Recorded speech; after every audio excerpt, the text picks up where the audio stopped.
Hello everyone. आशा करता हूँ आपको टॉपिक अच्छे से समझ में आ रहे होंगे। अगर आपको कोई डाउट होता है तो आप कमेंट ज़रूर कीजिए और हमसे जुड़ने के लिए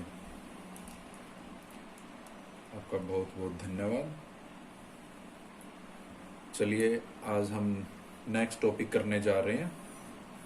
कल हम लेक्चर नहीं ले पाए थे ड्यू टू सम प्रॉब्लम। आगे हम कंटिन्यू रखेंगे। चलो बढ़ते हैं।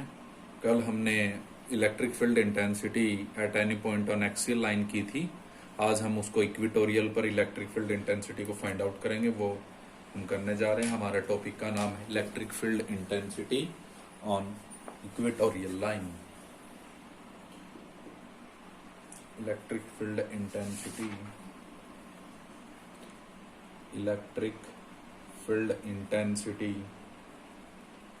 at a point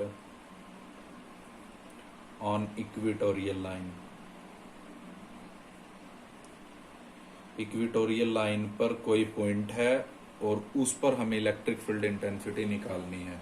सबसे पहले मैं आपको बता देता हूँ इक्वेटोरियल लाइन होती क्या है। इक्वेटोरियल लाइन वो होती है, ये हमारे पास क्या है, कोई भी डायपोल है।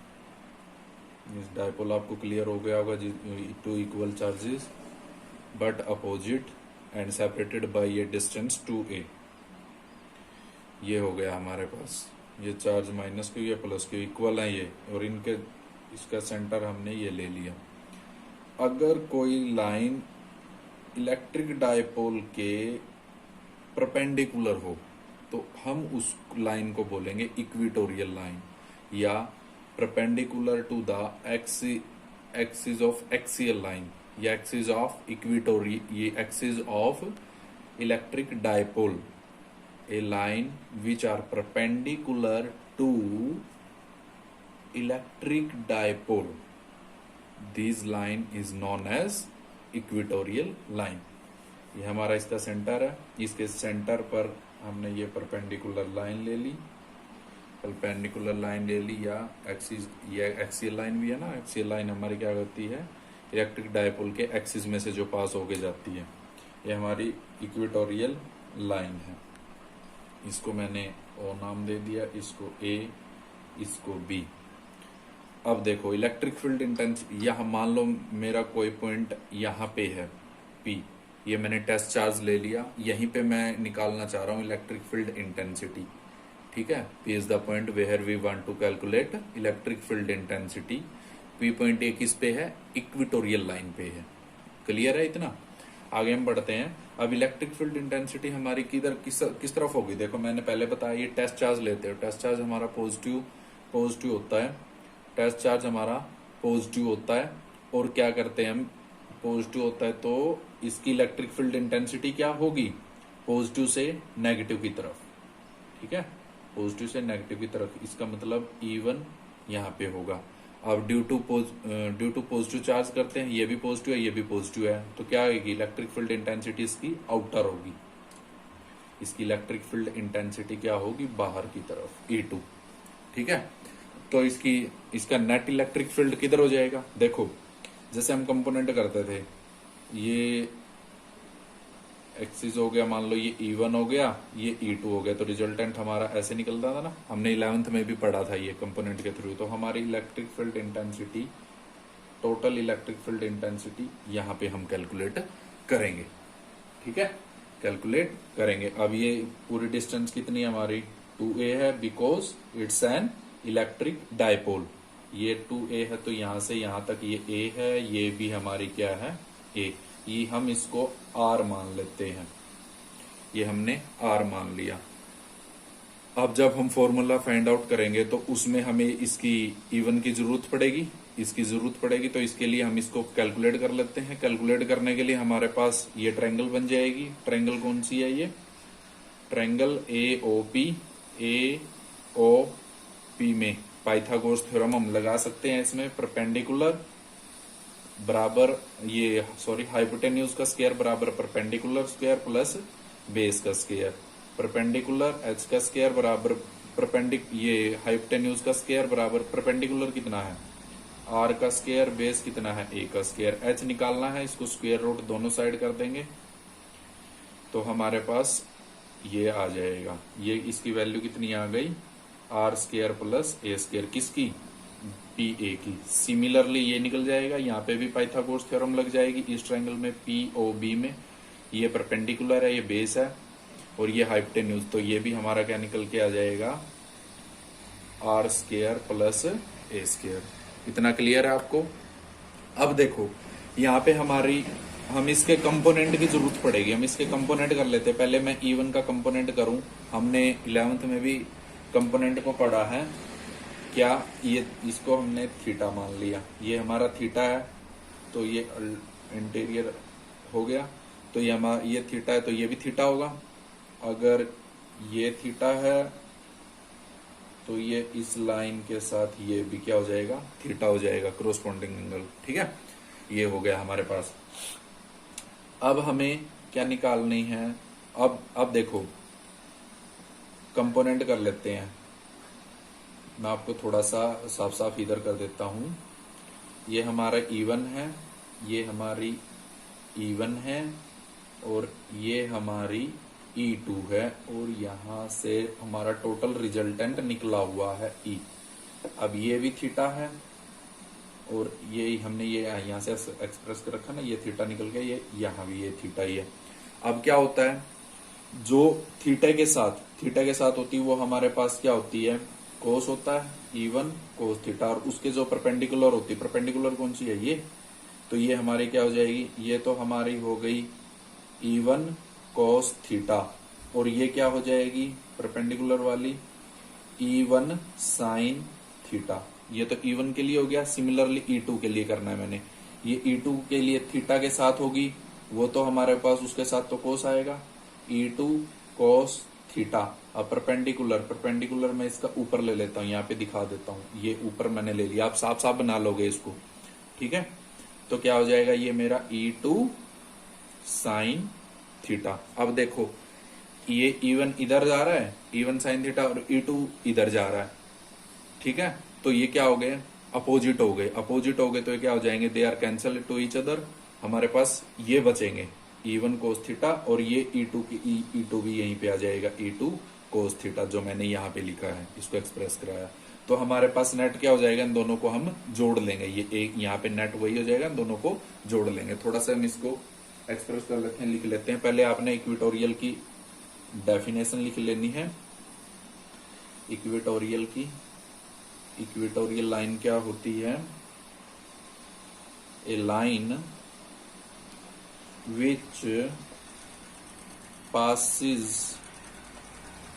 through the center of dipole, या कह सकते हैं and perpendicular to axial line is known as equatorial line. आप लिख लोगे, और मैं आपको बार बार कह रहा हूं, आप अपने नोट्स बनाते चलिए, जितने अपने हाथ से बनाओगे उसमें आपको बहुत बेनिफिट होगा और आप भूलोगे नहीं उसको कभी भी। जब आप रिवाइज करोगे लास्ट टाइम में एग्जाम के, तो आपको बेनिफिट होगा, बहुत अच्छे से बेनिफिट होगा। अब बाद में रिजल्ट इसका जब देखोगे। ठीक है, तो हम इसको एक्सप्रेस करने जा रहे हैं, ये आपको क्लियर हो गया होगा। ठीक है, एक बार और थोड़ा सा बता देता हूं, क्या हमने ये इलेक्ट्रिक डायपोल लिया था, माइनस क्यू प्लस क्यू, यहाँ पे ये इक्वेटोरियल लाइन ले ली, पी पॉइंट, यहाँ पे इलेक्ट्रिक फील्ड इंटेंसिटी निकालनी है। ये माइनस क्यू के हिसाब से हमारी इलेक्ट्रिक फील्ड इंटेंसिटी प्लस से माइनस ये इसकी तरफ अट्रैक्ट होगी, क्योंकि इलेक्ट्रिक फील्ड इंटेंसिटी हमारी प्लस से माइनस होती है। तो ये E1 हो गया, माइनस क्यू के हिसाब से प्लस क्यू के हिसाब से हमारी इलेक्ट्रिक फील्ड इंटेंसिटी, ये भी प्लस, तो बाहर जाएगी, तो बाहर हो गया हमारे पास E2। अब इसका हमने कंपोनेंट कर दिया, ये E1 हो गया, ये E2 हो गया। कंपोनेंट करेंगे, ये अगर हमने थीटा ले लिया तो ये इंटीरियर हो गया, और ये हमारे पास क्या हो जाएगा, थीटा। ये यहाँ पे भी ये थीटा ले लिया, तो ये भी कोरोस्पोंडेंस के अकॉर्डिंग हमारा ये भी वैल्यू थीटा होगी। अब इसके कंपोनेंट किए, इसके कंपोनेंट करने के बाद हमारे पास क्या होता है, थीटा के साथ हम कोस लेते हैं, E1 कोस थीटा, और वो उसके वर्टिकल होगा, जो ये हमारे पास क्या हो जाएगा, E1 sine theta. Similarly E2 के लिए करते हैं, ये थीटा है E2 के लिए, तो E2 cos थीटा और उसका वर्टिकली क्या हो गया E2 sin थीटा। ये अपोजिट है तो क्या हो जाएंगे, कैंसिल हो जाएंगे। ये अब हमने जो हमने पढ़ा वो हमने लिखना है अब, ठीक है। तो E1 एंड E2 लिख लोगे आप, E1 and E2 be electric field intensity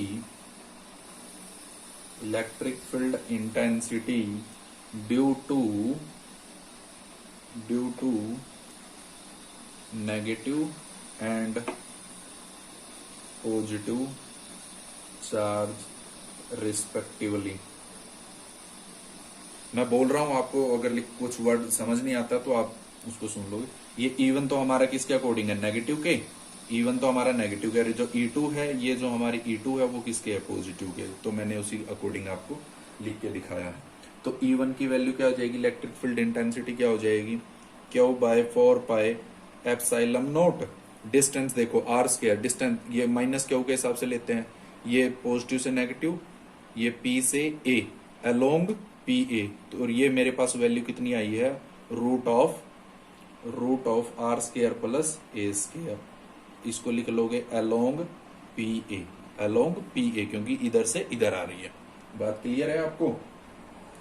और इसका स्क्वायर, ठीक है, स्क्वायर से रूट कैंसिल आउट हो जाएगा। E1 is equal to Q by 4 pi epsilon naught R square plus A का स्क्वायर। सिमिलरली एंड E2 भी हमारे ये E2 निकाल रहे हैं, इसके अकॉर्डिंग निकालेंगे ना। अब E2 क्या हो जाएगी, Q by 4 pi epsilon naught, अब इसके अकॉर्डिंग निकाल रहे हैं अलोंग BP की वैल्यू मेरे पास क्या, मैंने अभी निकाल ली थी पाइथागोरस से, क्या हो जाएगी, root of R square plus A का स्क्वायर पूरे का स्क्वायर। ये किसके है, अलोंग BP। हाँ, इससे कैंसिल आउट हो जाएगा। E2 मेरा किसके बराबर हो गया, Q by 4 pi epsilon naught R square plus A का स्क्वायर, ठीक है। तो आप इसको अच्छे से लिख लोगे।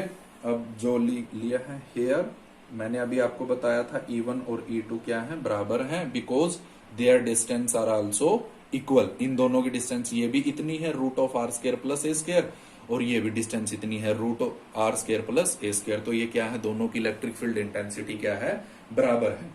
अगर इलेक्ट्रिक फील्ड इंटेंसिटी बराबर है तो हम इसको थोड़ा सा और लिख लेते हैं। हमने क्या किया था, at point P E1 and E2 resolve किया था हमने, इनको कंपोनेंट को रिजोल्व इनटू टू कंपोनेंट। हमने E1 और E2 को दो कंपोनेंटों में किया ना, E1 को किया E1 cos theta, E1 sin theta, E2 को किया E2 cos theta, E2 sin theta. ये आपको क्लियर हो गया होगा, ठीक है। आप इसको अच्छे से लिख लोगे। आई होप आपको यहां तक समझ आ रहा होगा। अगर आपको कोई डाउट होता है तो आप कमेंट जरूर कीजिए। हम आगे बढ़ते हैं, अब लिख लेते हैं here E1 sin theta and E2 sin theta equal in magnitude. Magnitude में तो इक्वल है, ये हमने कंपोनेंट की वर्टिकल है, but opposite in direction. Direction में क्या है, ये अपोजिट है। So that's why they are cancel to each other, so they cancel each other.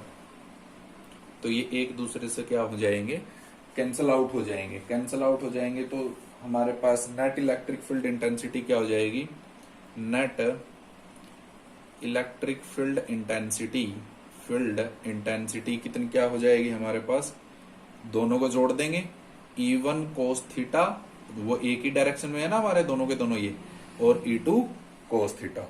Clear आपको।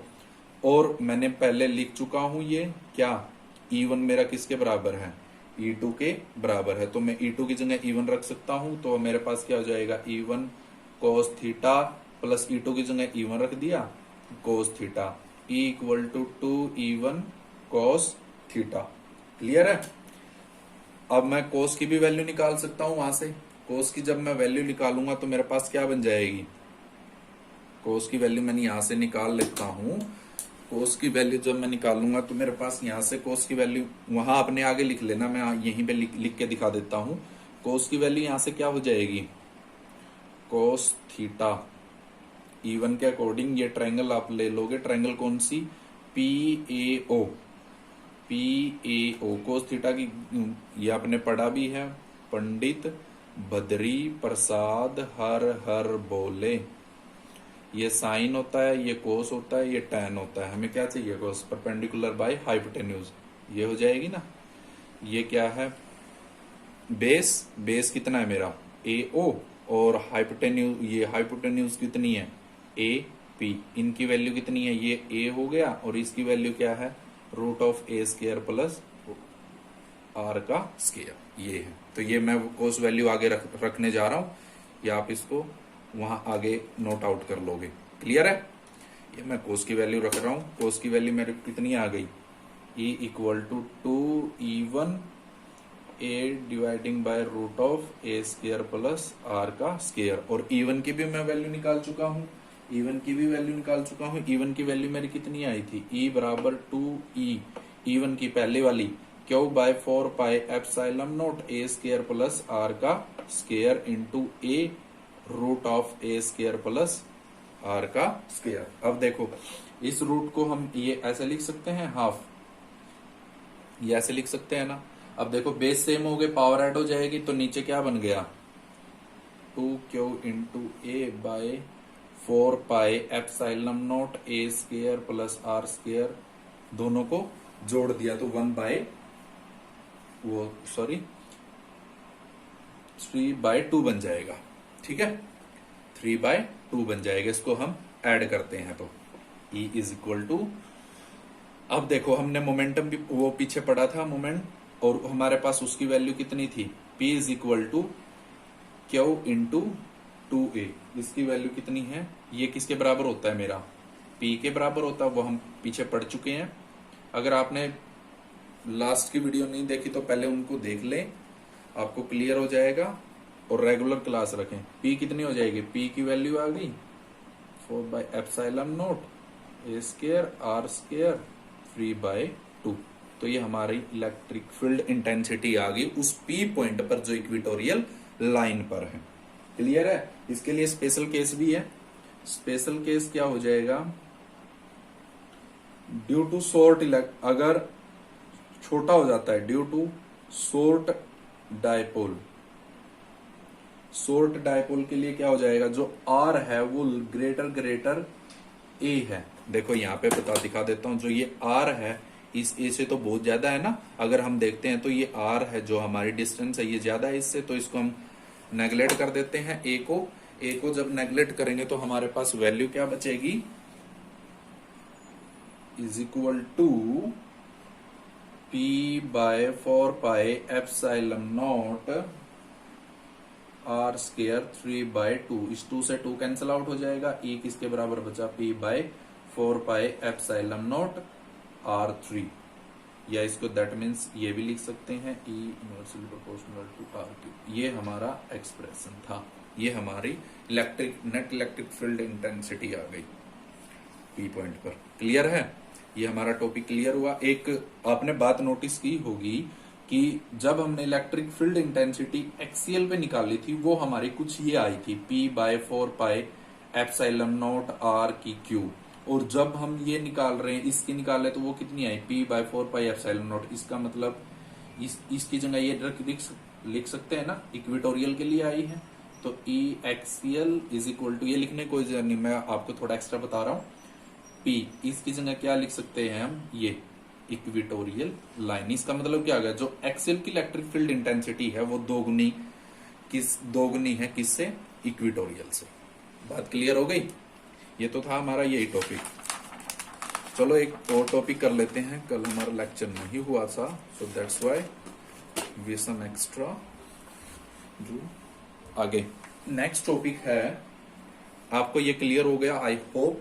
अगर आपको क्लियर होता है, सब समझ में आता है, तो लाइक जरूर कीजिए और सब्सक्राइब भी कीजिए, ताकि हमारा भी हौसला बढ़ता रहे, हम आपको कंटेंट अच्छा प्रोवाइड करें। हमें भी मेहनत करनी पड़ती है आपके लिए इतनी। और आपको निःशुल्क दिया जा रहा है सारा कुछ डाटा। ठीक है, हमसे जुड़े रहिए। ओके, नेक्स्ट है torque acting on an electric dipole in uniform electric field intensity.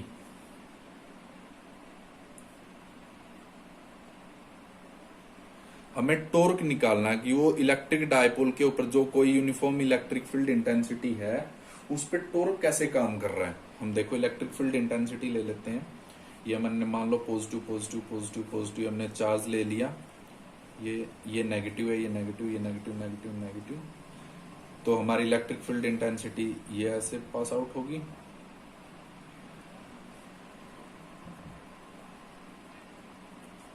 ठीक है, और हमें क्या निकालना, इलेक्ट्रिक डायपोल, डायपोल भी रखना है इसके अंदर, यूनिफॉर्म मतलब एक कंटिन्यू। ठीक है, पैरेलल में। टॉर्क, टॉर्क की भी हम बात करेंगे इसके बारे में। हम एक डायपोल रख लेते हैं पहले, इसके बीच में एक डायपोल रख लिया। डायपोल क्या है, ये माइनस क्यू चार्ज है, इस पे प्लस क्यू चार्ज है, माइनस है। देखो इस पे फोर्स किधर लगेगा, इधर, क्योंकि ये पॉजिटिव है ये नेगेटिव है, तो ये फोर्स इस पे मैं इसको F1 नाम दे देता हूँ। ये नेगेटिव है ये पॉजिटिव, तो फोर्स किधर लगेगा, इसकी तरफ, इसको मैं F2 नाम दे देता हूँ। ठीक है, इसको A पॉइंट दे दिया, इसको B पॉइंट दे दिया।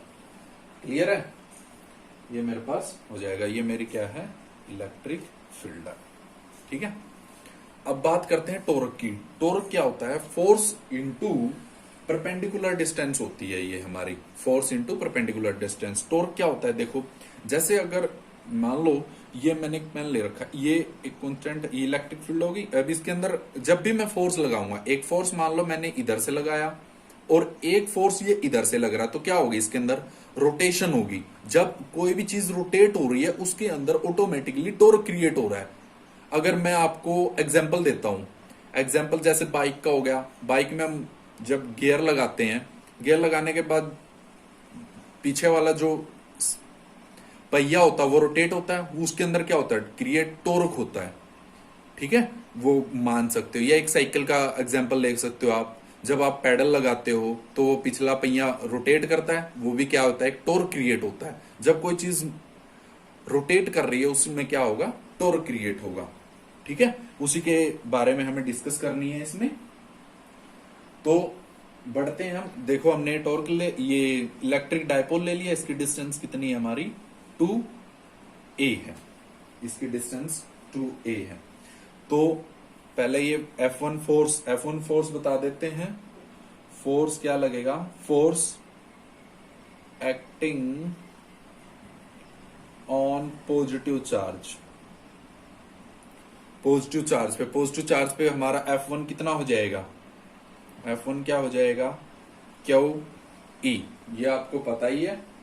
ठीक है, क्योंकि हम पहले पढ़ चुके हैं इलेक्ट्रिक फील्ड वो क्या होती है, F/Q। ये हमने बी चैप्टर जब स्टार्ट किया था, इलेक्ट्रिक फील्ड के फॉर्मूला क्या होता है, फोर्स बाय चार्ज। ठीक है, जब हम F निकालेंगे या ये इसके साथ मल्टीप्लाई में चला जाएगा।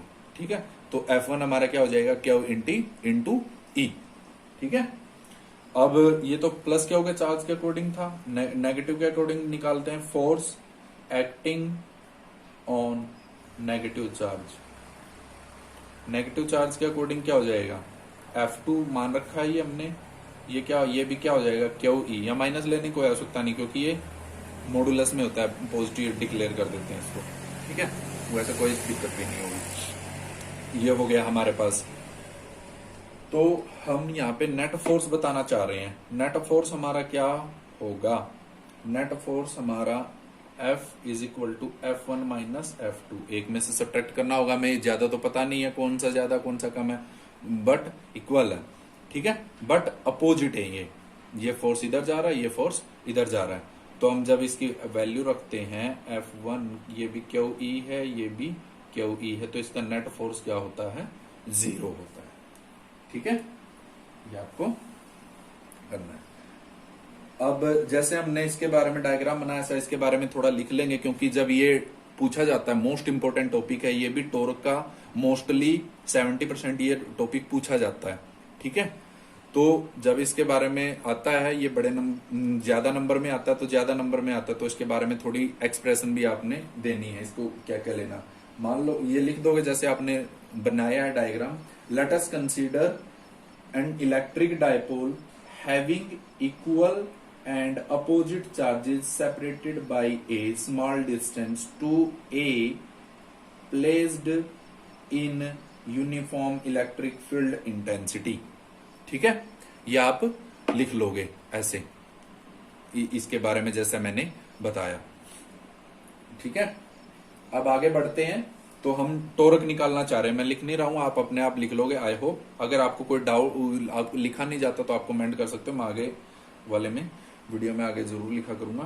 तो टॉर्क का हमारा फॉर्मूला क्या हो जाएगा, force into perpendicular distance. Clear है। अब यहां पे निकालेंगे टॉर्क, इसको टाउ से डिनोट कराते हैं। फोर्स क्या है मेरा, क्यू ई है, into perpendicular distance. Perpendicular distance यहाँ पे मैं लेट अस कंसीडर कर लेता हूं ये सी, ये परपेंडिकुलर मेरी क्या है बी सी, ठीक है, इसको कंसीडर कर लेता हूं।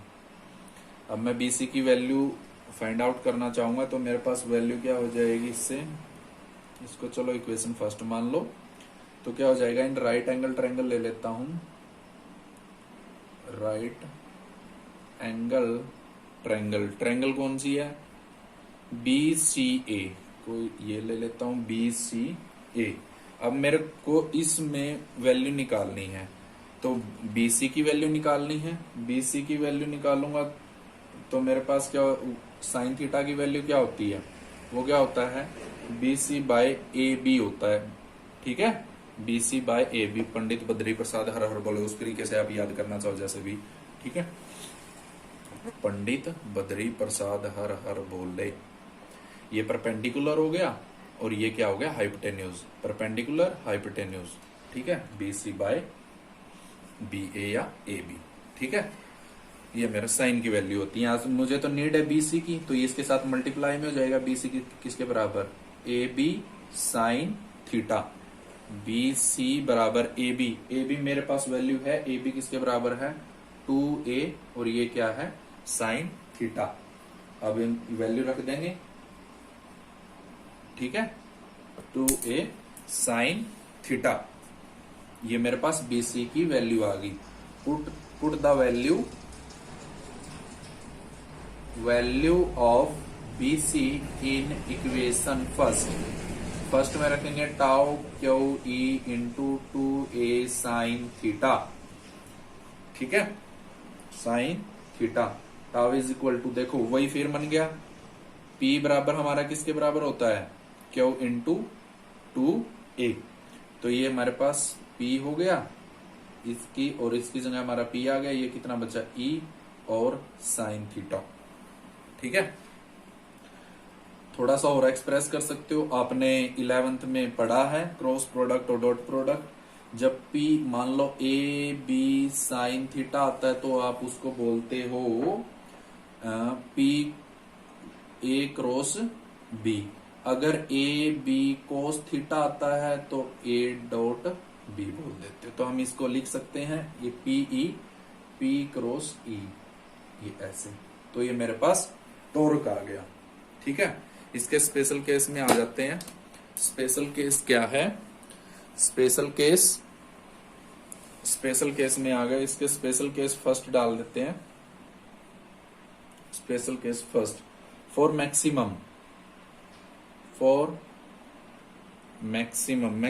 किस पे होगा, थीटा बराबर 90, मतलब ये यूनिफॉर्म इलेक्ट्रिक फील्ड इंटेंसिटी होगी। हम इलेक्ट्रिक डायपोल को जब ऐसे रखेंगे तो उसमें हमारा मैक्सिमम होगा, मतलब थीटा हमारा 90 डिग्री होगा। जब हम थीटा 90 लेते हैं तो टाउ की वैल्यू क्या आई थी हमारी, PE साइन थीटा थी, PE साइन 90, साइन 90 कितना होता है 1, तो PE ये हमारा मैक्सिमम के लिए केस आ गया।